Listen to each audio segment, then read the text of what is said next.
នេះថ្ងៃនេះខ្ញុំនៅបងប្អូនមកមើលកន្លែងធ្វើបានបើកបរនៅថៃ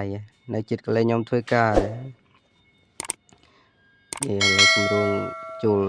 កន្លែងធ្វើហើយខ្ញុំមកអង្គុយនៅចាំមើលគេខ្ញុំមានតែខ្មែរម្នាក់ឯងប៉ុណ្ណឹងគេសហគមន៍ថៃមកអង្គុយតែឯងមកពេលណាគេមកជាមួយមានតែឯងខំបបួលមិត្តភ័ក្តិមកធ្វើដែរប៉ុន្តែដឹងមិនគេអត់មកធ្វើគេចាំទៅធ្វើកន្លែងផ្សេងហើយនេះចូលដល់កន្លែងចុះកន្លែងរៀនបើកនេះខ្ញុំមកបានថតអាពីលយើងនេះទេព្រោះឥឡូវគ្រូគេពំវឹកហាត់គេនៅមើលយើងអញ្ចឹងណាប៉ុន្តែនេះកន្លែងគេរៀនបង្រៀនឲ្យយើងបើកហើយអមទៅនោះមានពំបែកជា3ក្រុមមួយក្រុមប្រហែលជាមាន6នាក់ព្រោះកាលខ្ញុំទៅធ្វើនេះទាំងអស់វាមាន24នាក់ហើយនេះឥឡូវគេសอบគេរៀនបើកអស់ហើយគេผ่านអស់ហើយនៅប្រហែលនៅ3នាក់នៅអង្គុយចាំគេ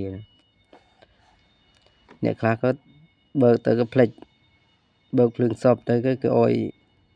ត្រឡប់ភាសាទៀតឆ្វែល2-3ជុំភាគច្រើនដែលធ្លាក់គឺធ្លាក់ត្រង់ដែលគេដាក់ឲ្យយើងបើកជឿនបន្ទះតូចមួយ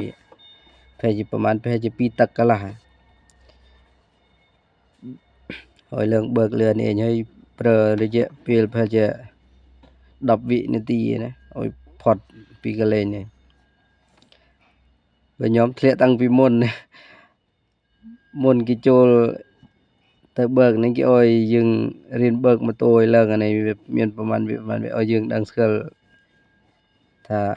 សំណក់ម៉ូតូវាល្មិចខ្ញុំឡើងតែធ្លាក់មុនគេ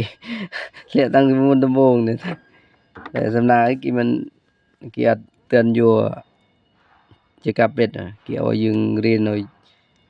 ដឹងពីរបៀបបើកម៉ូតូព្រោះខ្ញុំមកបើកអាម៉ូតូអូតូនេះទៅខ្ញុំវាមិនសូវជារឹងដូចអាម៉ូតូគៀយើងធម្មតាពេលអូយនៅបើកសំណាងហើយថ្ងៃដែលខ្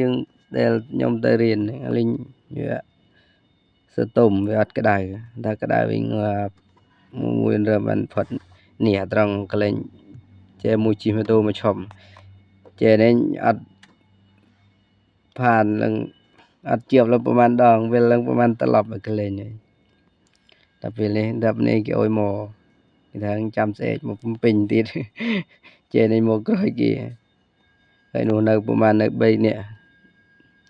3-4នាក់នោះអត់ទាន់ผ่านខ្លះក៏ផ្លេចបើកភ្លើងសប់ខ្លះជិះទៅចិនខ្សែបន្ទាត់គេឲ្យឈប់ពើសទៅចិនហើយវីដេអូក៏មានតែប៉ុណ្្នឹងឯងមក